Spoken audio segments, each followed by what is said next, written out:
ஆண்டவரால் ஆசீர்வதிக்கப்பட்ட அருமையான தேவ ஜனங்களே, இன்று நாம் வாசிக்கக்கூடிய தலைப்பு என்னவென்றால் நிலைத்திருக்கும் விசுவாசம். உபத்திரவம் பொறுமையை உண்டாக்குகிறது.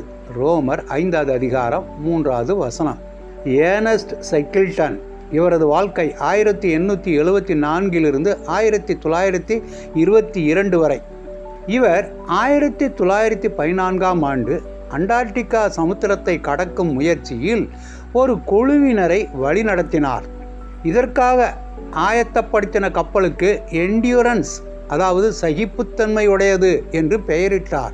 அந்த கப்பல் வெட்டல் கடலில் கடுமையான பனியில் அகப்பட்டு கொண்டது.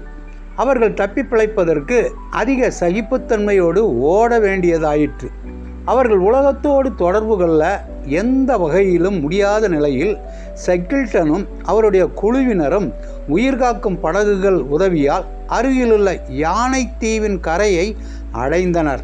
அக்குழுவின் அநேகர் அத்தீவிலேயே தங்கிவிட சைக்கிள்டனும் மேலும் 5 பேரும் 2 வாரங்கள் நடந்து 800 மைல்களை கடந்து தெற்கு ஜார்ஜியாவை அடைந்தனர்.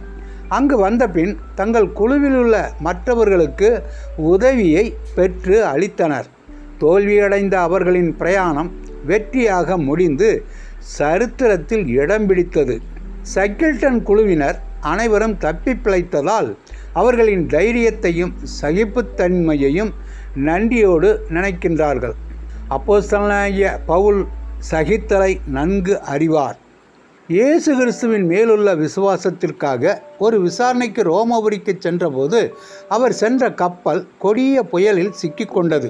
தேவ தூதன் மூலம் அந்த கப்பல் மூழ்கி போகும் என்பதை பவுல் அறிந்து கொண்டான்.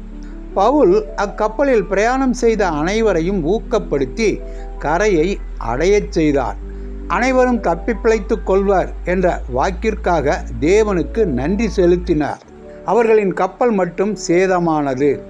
அப்போஸ்தலர் 27வது அதிகாரம் 23வது வசனமும் 24வது வசனமும். பேரழிவுகளை நாம் சந்திக்கும் போது தேவனாகிய கர்த்தர் அனைத்தையும் உடனே சரியாக்கி விட வேண்டுமென நாம் எதிர்பார்க்கிறோம்.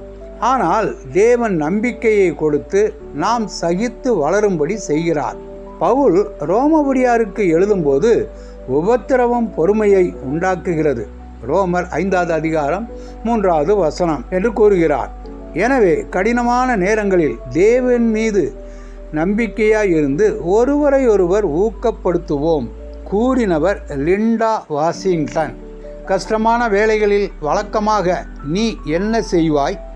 கடினமான பாதை வழியாக செல்லும் ஒருவரை எப்படி நாம் ஊக்கப்படுத்துவோம்? ஆண்டவர் தாமே நம் அனைவரையும் ஆசீர்வதிப்பாராக. ஆமென்.